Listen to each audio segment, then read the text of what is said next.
지금 방송에서 제공하는 투자 정보는 투자 판단에 대한 조언입니다. 방송에서 제공하는 주식의 가치, 가격 상승 및 가격 하락에 대해서는 방송사에서 보장하지 않습니다.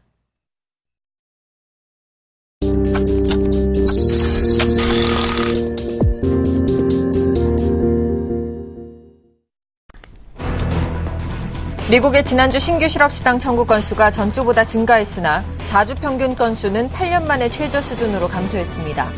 현지 시간으로 31일 미 노동부는 이날 지난주 신규 실업수당 청구 건수가 전주보다 2만 3천 건 늘어난 30만 2천 건을 기록했다고 발표했습니다. 유럽의 소비자 물가 상승률이 5년여 만에 최저 수준으로 떨어졌습니다. 유럽 통계청인 유로스타트는 현지 시각으로 31일 7월 유로존의 소비자 물가 상승률이 지난해 같은 기간과 비교해 0.4% 오른 것으로 집계됐다고 발표했습니다. 이는 2009년 10월 이후 가장 낮은 상승률로 다우존스가 집계한 전문가 예상치는 0.4%였습니다. 지난달 유로존의 실업률이 2012년 9월 최저 수준으로 하락했습니다. 그러나 나라별 격차는 여전한 것으로 나타났습니다. 유럽연합 통계청인 유로스타트는 지난 6월 유로존의 실업률이 11.5%로 집계됐다고 현지 시간으로 31일 발표했습니다. 이는 블룸버그가 조사한 전문가 예상치이자 직전 월 수치인 11.6%를 소폭 밑도는 기록입니다. 유럽연합, EU가 말레이시아 항공 여객기 피격 이후 러시아에 대한 전방위 경제 제재를 공식 단행했습니다. EU는 현지 시간으로 31일 관보에 러시아 5개 은행에 유럽 금융시장 접근을 차단하는 내용이 포함된 러시아 경제 제재 방안을 게재했습니다. EU의 경제 제재는 8월 1일부터 발효되며 이날 이전에 체결된 계약은 제재 대상이 아닙니다.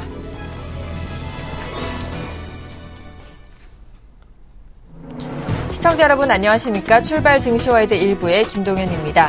간밤에 뉴욕 증시가 큰 폭으로 하락하며 마감했습니다. 이날 발표된 경제지표를 비롯해 아르헨티나의 디폴트 사태, 유럽의 디플레이션 우려 등 트리플 악재가 영향을 끼친 것으로 풀이되는데요. 자세한 미증시 마감 상황 살펴보겠습니다. 다우지수 전날보다 1.88% 하락한 16,563선에서 마감됐고요. 나스닥 지수도 2.09% 하락한 4,369선에서 S&P 500 지수 역시 2% 하락한 1,930선에서 마감했습니다. 이어서 유럽 증시 마감 상황도 살펴보겠습니다. 유럽 증시 역시 디플레이션 우려에 하락 마감했는데요. 독일 지수 1.94% 하락한 9,407선에서 마감됐고요. 영국 지수도 0.64% 하락한 6,730선에서 마감됐습니다. 프랑스 지수 역시 1.53% 하락한 4,246선에서 각각 마무리됐습니다. 오늘 글로벌 증시는 미국과 유럽 모두 큰 폭의 하락세를 보였는데요. 8월의 첫 거래일인 오늘 우리 증시는 어떤 흐름을 보일지 저희 출발 증시와이드와 함께해 주시기 바랍니다. 출발 증시와이드 1부 먼저 준비된 주요 코너들부터 함께 살펴보시죠.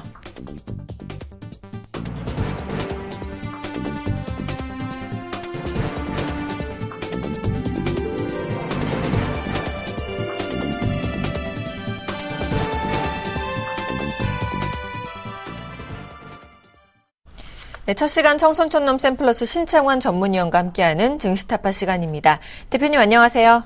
예, 안녕하십니까. 김동현 의원님. 안녕하십니까. 전국 시청 여러분, 그리고 해외 여러분, 그리고 각 기관의 펀드매님 반갑습니다. 청손촌놈 신창환입니다. 네, 반갑습니다.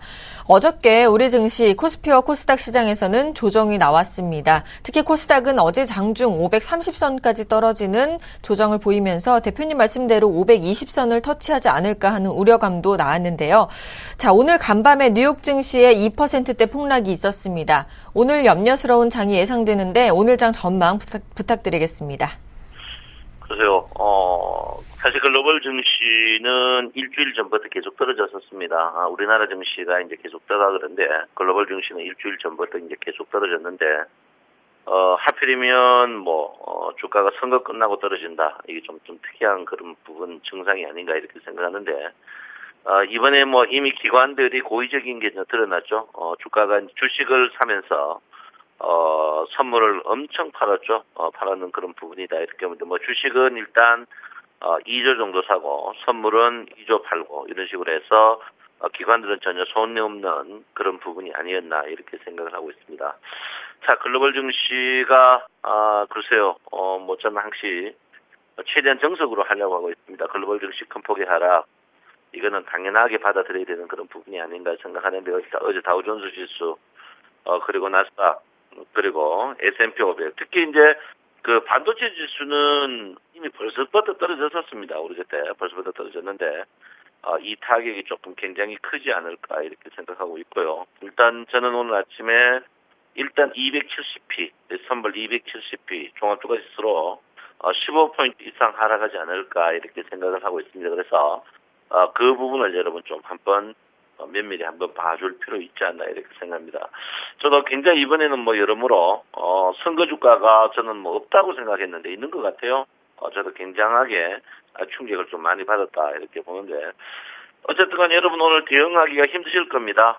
제가 오늘 아프리카 TV 서울경제로 무방을 열어놨습니다. 들어오시면 되고요. 일단 같이 또 힘들더라도 같이 손을 잡으면 덜 힘들지 않을까 싶어서 무방을 열어놨으니까 아프리카 TV 그리고 서울경제로 입장하시면 된다 이렇게 볼 수 있습니다. 선착순 150명이니까 여러분 선택하셔서 들어오시면 된다 이렇게 보는데, 일단 주가가 이번에 좀 과했습니다.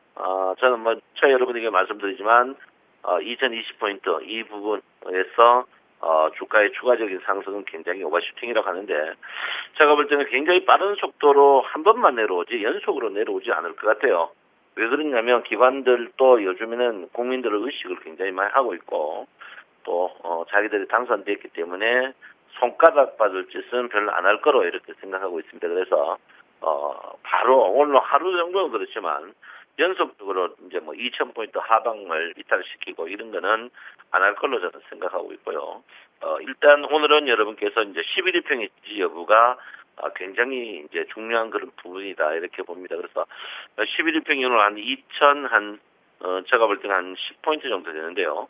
10포인트 정도, 2,050포인트인데 2,050포인트의 지지 여부. 제가 볼 때 여기서 지지하지 않을까 이렇게 생각하는데, 어쨌든 간 주가가 연속 3일, 글쎄요, 연속 3일 주가의 상승, 이 부분은 너무 고의성이 좀 컸다 이렇게 보기 때문에 고의성 있는 주가는 주가 자체가 굉장히 조금 허물어질 수 있는 그런 부분이다 이렇게 볼 수 있습니다. 그래서 일단 여러분께서는 주식 자체를 뭐 갖고 있는 분들은 없죠. 또 중요한 거는 최근에 우리 개인들이 물렸다는 부분입니다. 최근에 개인들이 또 방송에서 2,030, 2,300, 2,100 이상 간다 이래가 또 물리는 부분입니다.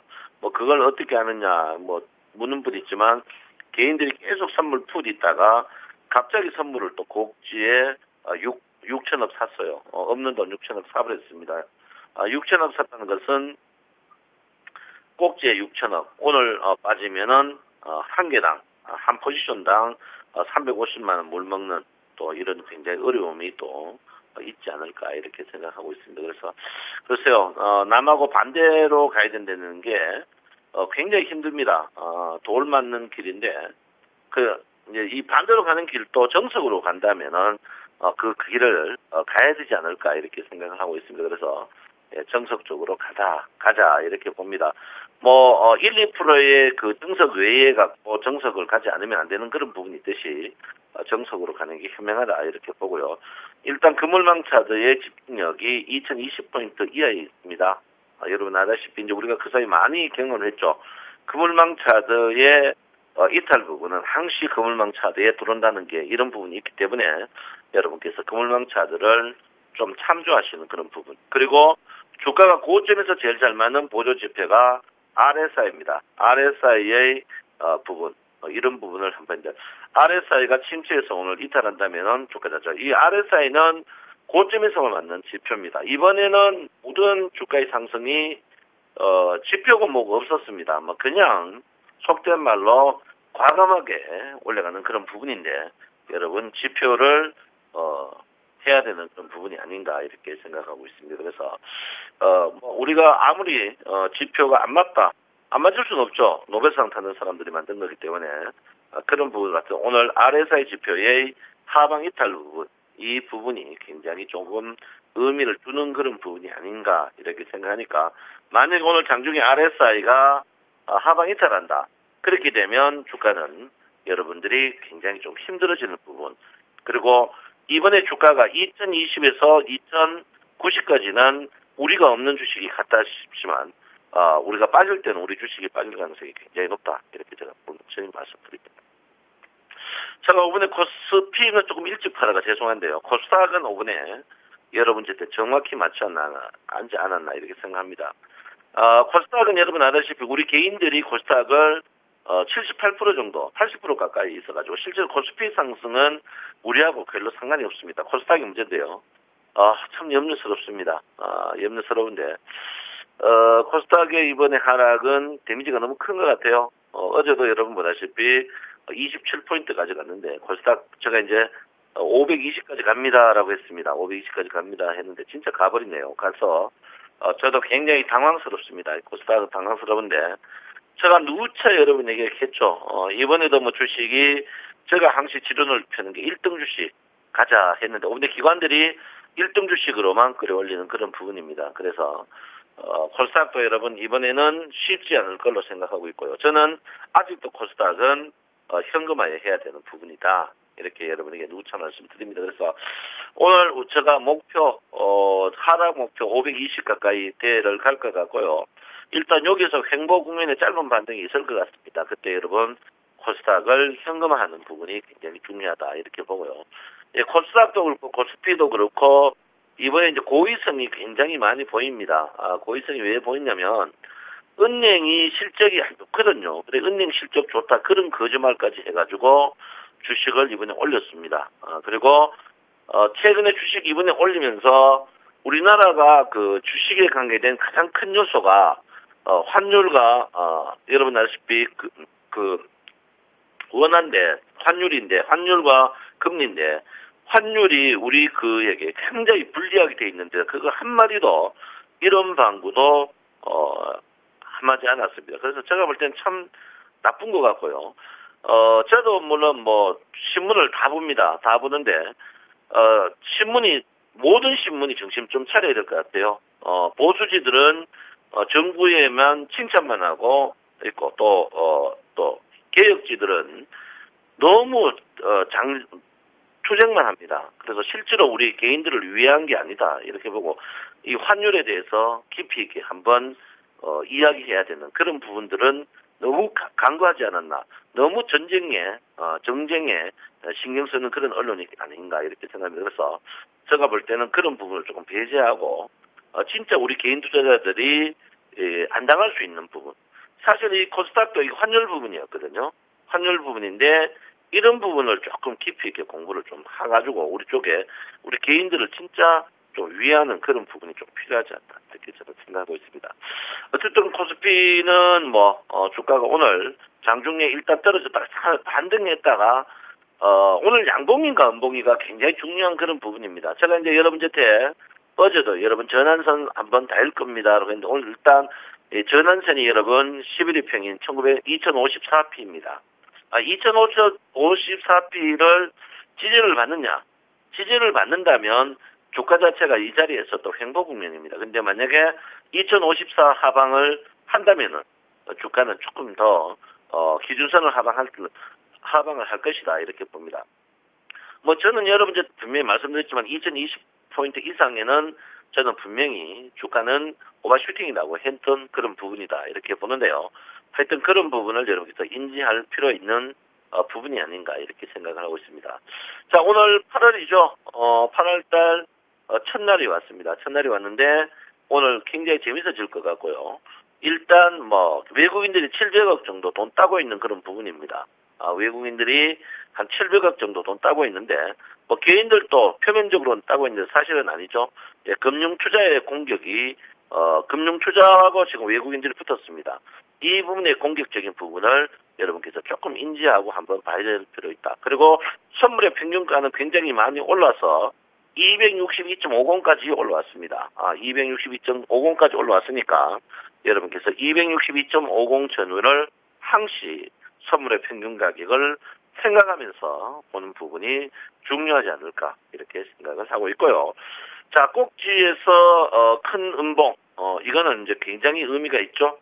굉장히 의미가 있는데 그 음봉 자체를 구름대를 뚫고 내려가는 부분 이 부분인데 다우존스 지수가 만약에 이 자리에서 저번처럼 반등하겠지만, 만약에 구름을 뚫고 음봉을 낸다. 저번처럼 구름을 뚫고 음봉을 낸다면은, 주가 자체는 다우존스 지수도 제가 볼 때는 한 2,000포인트 정도는 빠질 여력이 충분히 있는 그런 거다. 이렇게 볼 수 있습니다. 그래서 여러분들 굉장히 조심해야 될 필요 있는 자리가 아닌가 이렇게 생각을 하고 있고요. 청송님 무슨 말인지 모르겠습니다. 이렇게 하는 분이 있는데, 단순하게 이야기했습니다. 주가는 지금 자리가 굉장히 높은 지수다. 이렇게 제가 말씀드리겠고요. 어쨌든 주가가 인위적으로 띄운 주가는 부작용을 무지하게 많이 냅니다. 이제 선거 때마다 이런 짓이 있는데, 그런 부분을 굉장히 해야 되는 그런 부분이 아닌가 이렇게 생각하고요. 오늘 만약에 이제 5일이평 꺾고 11일평까지 꺾는다. 저는 11일평 지지를 보는데 11일평까지 꺾는다면은 주가 자체는 굉장히 여러분 앞으로 이제 다시 신고가 2093을 갱신하기에는 조금 힘들어지는 그런 부분이 아닌가. 저는 분명히 여러분에게 말씀을 드리겠습니다. 자, 일목균형표의 구름이 굉장히 두껍습니다만은 이번에는 쉽지 않습니다. 쉽지 않다는 것은 오늘 빠지면 주가가 고점에서 40p인데 40p 상승시켜가지고 구름을 지속적으로 상승은 굉장히 힘든 부분이다. 이렇게 저는 보고 있거든요. 그래서 여러분 물론 주가가 2050대에서 지지를 받으면서 급락은 안 나오겠지만 이제는 굉장히 돈 먹기가 힘들어지는 그런 장세를 보일 가능성이 굉장히 높다. 이렇게 보니까 여러분 절대적으로 무리하시면 안 된다. 그리고 환율이 우리 증권시장에 비수를 꽂을 걸로 저는 확신하고 있습니다. 환율이 분명히 비수를 꽂을 걸로 금리하고 또 금리를 낮추더라도 금리가 0.5p 정도 낮출 것 같은데 낮추더라도 쉽지 않을 것이다. 왜? 금리가 낮더라도 이미 신뢰성 떨어진 그런 부분에 대해서 절대 돈은 은행으로 가지 않고 장롱으로 계속 들어갈 것이다. 또 돈을 30조든지 40조든지 지금은 적을수록 더욱더 지하 경제는 활성화되고 장롱으로 저는 돈이 들어갈 것으로 생각하고 있으니까 여러분 경기는 나쁜 게 절대 아닙니다. 여러분 해외여행 가보십시오. 우리나라 경기가 나쁜 게 아니고 그 사이 오바 경기였다 저는 분명히 생각하고 있기 때문에 여러분 절대적으로 지금 자리에서는 중요치 않다. 그리고 코스피 상위 10개 종목이 최근에 분명히 상승을 많이 시켰는데 하이닉스가 떨어지듯이 여러분 하이닉스 5만 원대 제가 여러분에게 분명히 말씀드립니다. 하이닉스가 떨어지듯이 최근에 장대 양봉을 내는 주식들이 하이닉스와 똑같은 모양으로 갈겠습니다. 제가 볼 때는 현대자동차, 기아차, 현대모비스, 원화 강세에 직격탄 맞는 이런 주식들이 인위적으로 뛰었다. 이거는 분명히 제가 볼 때는 현대중공업이나 하이닉스처럼 칼날 없는 칼날이 저는 분명히 될 거라고 확실하고 현대차와 현대모비스, 기아차 이런 주식, 특히 포스코까지 이런 주식을 최근에 급등시킨 부분은 제가 볼 때는 기관은 선물을 해지가 괜찮지만 우리 개인들이 추경할 수 있는 부분 그런 부분은 굉장히 손해가 될 것이다. 그리고 제가 여러분에게 분명히 하이닉스 5만 원은 두고두고 저라 화환이 될 것이라고 제가 이야기를 했습니다. 그래서 하이닉스는 국민을 잡아먹는 증시다. 여기에 2달 동안 우리 전 모든 전문가들 모든 방송에서 하이닉스 또 7만 원 갔다고 떠들었던 그런 부분입니다. 항상 제가 여러분에게 말씀드리지만 증권사 중에 등신증권사에서 그 증권사에서 항상 높이 간다 하면 그때 항상 꼭 지더라고요. 며칠 전에 딱 3일 전입니다. 증권이 우리나라 증시가 2,150 간다고 떠들었어요. 2달 내로. 또 그 증권사가 항시 사고치는 증권사였다. 이렇게 봅니다. 그래서 제가 볼 때는 일단 주식은 조정 모드로 생각하시고 여러분 현금화, 장중반등에 현금화 할 거 없지만 장중반등에 현금화를 최대한 하고 또 코스닥은 여러분 최대한 복지불문 현금화해라. 이렇게 제가 분명히 말씀드립니다. 여러분 지금 이 시간 아프리카TV나 서울경제로 입장하시기 바랍니다. 정성전님 신창원입니다. 네, 오늘쯤 반등이 나오지 않을까 기대했지만 오늘도 좀 장은 좋지 않을 것으로 전망해 주셨는데요. 장중 반등 시에는 반드시 현금화 전략을 또 세워주셨습니다. 지금까지 청순천문쌤 플러스 신창원 전문위원과 함께했습니다.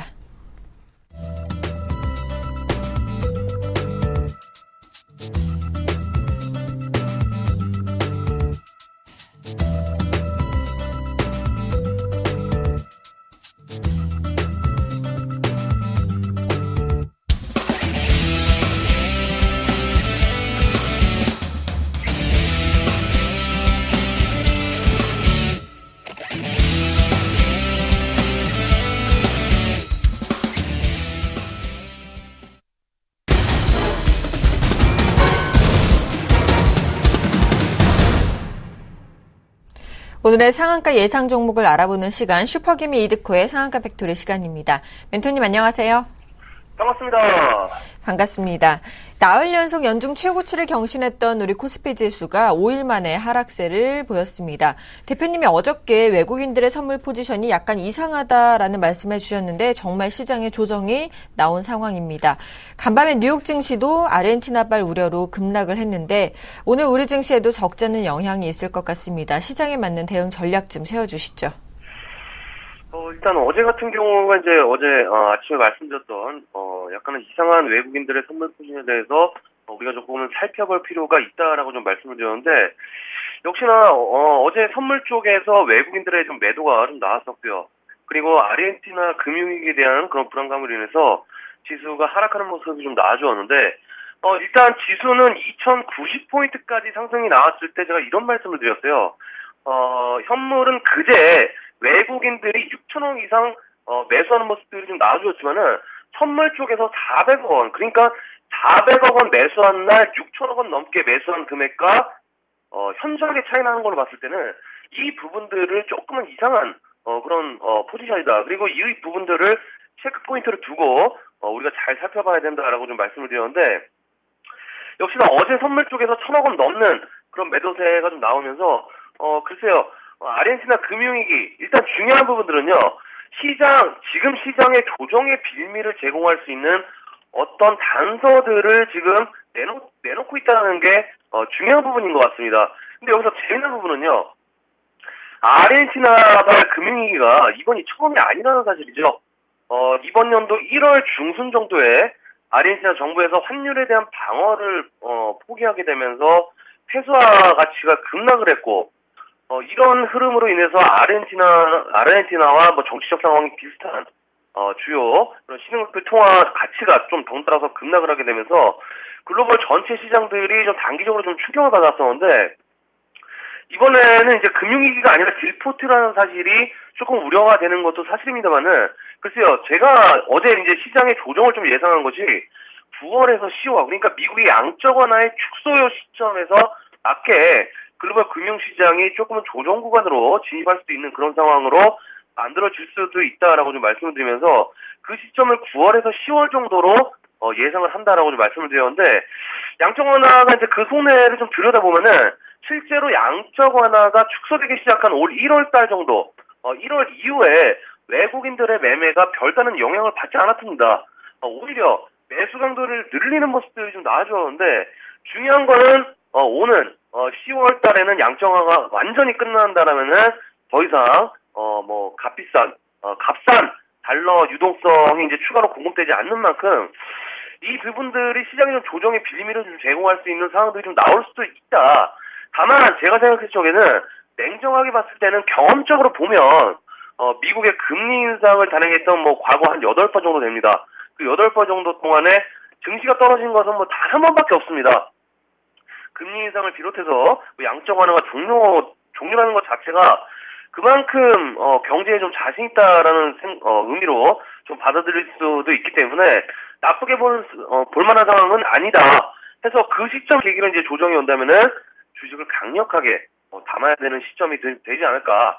다만 이제 최근에 지금 상황에서 불확실성으로 언급되고 있는 아르헨티나가 됐든 뭐 유럽 디플레가 됐든 중요한 건 이제 어제도 말씀드렸지만은 시장의 조정은 필수라는 점입니다. 글쎄요, 저는 뭐 선물은 전혀 잘 모릅니다. 옵션도 모르고 상당히 좀 단순해서 일단 그제 외국인들의 선물 포지션, 그러니까 시장은 박스권 상단을 돌파하는데 왜 외국인들은 선물 매수가 약했을까?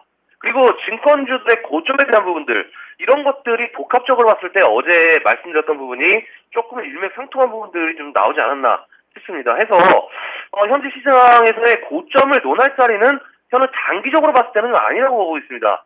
다만 최근에 강조드리고 있는 부분이 뭡니까? 시장의 조정보다는 코스피, 코스닥 모든 종목들이 기대치가 낮아진 실적 발표를 할 때 과연 안 좋은 실적으로 인해서 주가가 하락한다고 했을 때 예를 들면 뭐 조선주 같은 경우가 되겠죠. 이런 것들이 과연 우리 시장에 충격으로 좀 들어올 수 있을지가 관건이다라고 좀 생각을 하고 있기 때문에 시장의 조정보다는 종목별로 더욱더 신경을 써야 된다라고 좀 말씀을 드리겠습니다. 해서 뭐 잘 알지도 못하는 좀 시황적인 부분을 좀 많이 이야기했는데 그만큼 이제 현재 시장이 상당히 좀 수익 내기가 힘든 구조로 좀 들어왔다는 게 중요한 부분인 것 같고 또 이럴 때일수록 코스닥 같은 경우에는 한 달, 두 달, 세 달을 보고 저 같은 경우에는 추가적으로 하락한다라고 했을 때는 종목들을 상당히 매력적인 종목들이 상당히 좀 많이 보이는 그런 상황이기 때문에 글쎄요 뭐 일단 남들이야 뭐 좀 죄송한 말씀이지만은 손해를 보든 어찌든 일단 저희 회원분들이나 우리 상가 팩토리를 시청하시는 시청자분들에게만 큰 손해가 안 좋은 상황만 딱 안 나온다라고 했을 때는 제가 봤을 때는 분명한 그런 기회는 있다. 뭐 많은 분들이 이제 제가 이제는 어떤 매매를 하시는지 좀 잘 아실 겁니다. 손해가 나도 뭐 큰 손해가 나는 그런 스타일은 아니기 때문에 잠깐의 손실? 글쎄요. 집값이 주식인데 올라가겠죠. 이런 마인드로 최근에 시장은 좀 대응하기 때문에 시간과의 싸움에서 절대 안 지는 그런 부분이다. 해서 이제 NC소프트 같은 종목이 이제 어제 같은 경우에 어떤 모습들이 나와줬죠? NC소프트가 어제 시장의 조정에도 불구하고 소폭 상승하는 모습이 좀 나오면서 양봉 포지션 그러니까 지난주 목요일에 아랫꼬리 그리고 그제의 하락에 대한 아랫꼬리에 대한 부분들을 쌍바닥 마감한 이후에 어제 이제 양봉 포지션으로 마감을 하면서 다음 주 주가를 상당히 좀 기대하게 만드는 상황인데 일단 중요한 부분들이 16,100원대의 주가를 돌파해준다라고 한다면은 충분히 17만원, 16만 1,000원대의 주가를 돌파해준다라고 한다면은 충분히 17만원대까지 상승이 가능한 그런 구도로 좀 돌아올 수 있기 때문에 오늘 같은 경우에는 글쎄요, 글로벌 증시가 좀 조정이 받았지만은 16만원대의 안착, 그리고 5일선에 대한 안착 여부 지켜보면서 주봉상 양봉이 나오는지의 여부까지 지켜보는 하루 되자라고 좀 말씀을 드리겠고요. 자, 다음 홈센터. 이 홈센터도 뭐 어제 크게 특징적인 흐름은 없었습니다만은 어제 코스닥이 5장 들어서 반등 기조로 아주 아랫꼬리를 만드는 그런 모습이 좀 나오다 보니까는 홈센터도 서서히 약보합 정도로 좀 마감하는 모습이 좀 나와줬기 때문에 이 홈센터를 제외한 나머지 종목들도 어제 코스닥이 5장 들어서 반등했던 기조들을 오늘 상승 포지션을 돌릴 수 있을지 여부 좀 살펴보시면서 오늘 일단은 관망하시는 하루 그리고 내 종목에 대한 여부부터 체크하자라고 좀 말씀을 드리면서 정리를 해드리도록 하겠습니다. 오늘 상가 팩토리는 여기까지입니다. 고맙습니다. 네, 오늘 장이 좀 힘들더라도 좀 관망하는 자세로 지켜보자라는 전략을 세워주셨습니다. 저는 잠시 후 2부에서 계속 뵙겠습니다.